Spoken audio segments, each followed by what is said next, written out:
Görürsünüz bugün ben de kazağımı giymişim ama benim kazağım eleksel rengi modeli bak. Güzel dokunmuşlar. Türk filmlerinde hani böyle garibanlar oluyor ya.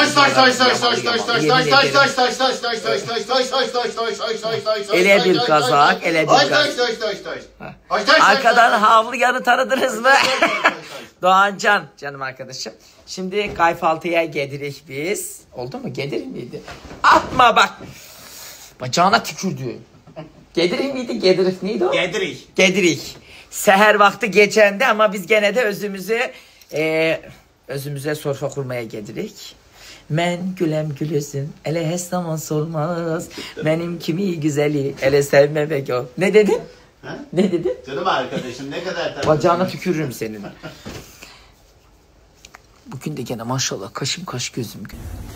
Kara oğlan hara gedirsen. Çere gedirem, çöre gedirem. Sana ne var hara gedirem? Özüme dost aktarırım. Dost aktarırsan. Kayfaltı edeceğiz.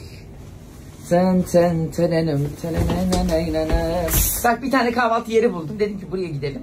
Ağız burun eğiti. Ondan sonra da bana diyor ki şimdi oraya gitmezsek sen gel yaparsın. Evet. Bütün gezi boyunca bir kere ağzımı açtım mı? Ha? Bir kere ağzım. Senin başına ne geliyorsa bu sessiz sakin içine atışlarından geliyor. Neyse ki arkadaşını iyi tanıyorsun. Şimdi çarşıya geldik. Kendimize kahvaltı yapmak için güzel bir yer arıyoruz. Tamam cümleyi tamamlayınca. Kendimize kahvaltı Yok yapmak illa her bokun içine girecek her. Çünkü o biliyor insan profesörü. Ulan sen bana sabır ver.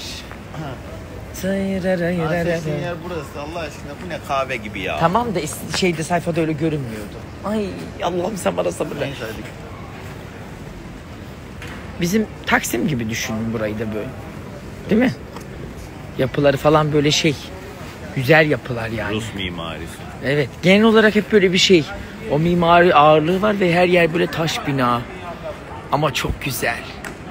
Bak keşke bizim İstanbul'un çoğu sokakları da böyle olsa. Boş bakınma da kahvaltı yapacak bir ya. şey söyleyeceğim gerizekalı. Ha, illa hakareti soktu Aptal, oraya Allah'ın kafasını belası. Evet o güzel bir mekana oturduk. Yalnız şu yumurtanın içinde kişniş var. Kişniş çok acı bir şey. Kişniş bizdeki maydanoz var ya maydanozun daha iri yapraksı ve ekşi bir tadı var. Herkes bilmez değil mi Cili? Ben bile kişnici programda öğrendim nasıl bir şey olduğunu. Değişik bir tadı var ve hoşumuza gitmedi bu yumurta ama geri kalanlar zaten bizim orada da olan şeyler. Mıhlaması kahvaltıları gayet güzel. Mekan da çok güzel. Kömüş gibi yiyor zaten. Beğendik yani. Ele hoş çayı da böyle getirdiler. Çayları biraz açık. Da ben zaten açık içtiğim için gayet ama Doğan Bey evde her sabah portakal suyu içtiği için özellikle portakal suyu istedi. İçmiyorsan ben içmem ben. Hiç beni çay içiyorum. Portakal beni şişiriyor. Halit Ziya Uşaklıgil yalısında her sabah portakal suyunu. Mutlaka. Yatağımın başında hazırdır her sabah. Gece cinler hazırlıyor. Dünya cidden küçük dedikleri çok doğru.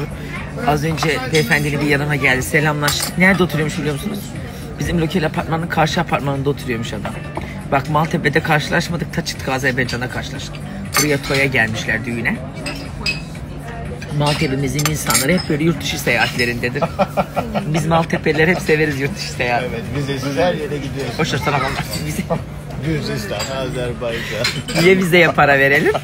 Allah'ımıza şükür. Nerede bedava ülke var oraya gidiyoruz rahat. Sana Allah. Arkadaşlar yıllar sonra bir aydınlanma yaşıyoruz efendim. Hatırlarsanız Temiz Benim İşim programında anneanneme bağlanmıştık rahmetliye ki bu Tişölon kızının anlamı ne? Anneannem kızı bu Tişölon kızı deyip duruyordu ya. O dedi ki biz bilmiyoruz hele bir Tişölon kızı deyip duruyoruz ama anlamını bilmiyoruz. Az önce Doğan Bey beni aydınlattı o da rastgele oldu. Evet şurada bir kapı var kapıyı çöle açın diyor yani dışarı. Ama çölün kızı demek işte sokak kızı hani hafif meşre. Rustu demekmiş arkadaşlar. Ben demeyeyim dedim. Çölün kızı demek gibi yani Rustu gibi bir şeymiş. Ben şimdi anladım. Çöl dışarı demek, çölün kızı sokak kızı demekmiş bak. Rahmetli anlamını öğrenemeden gitti.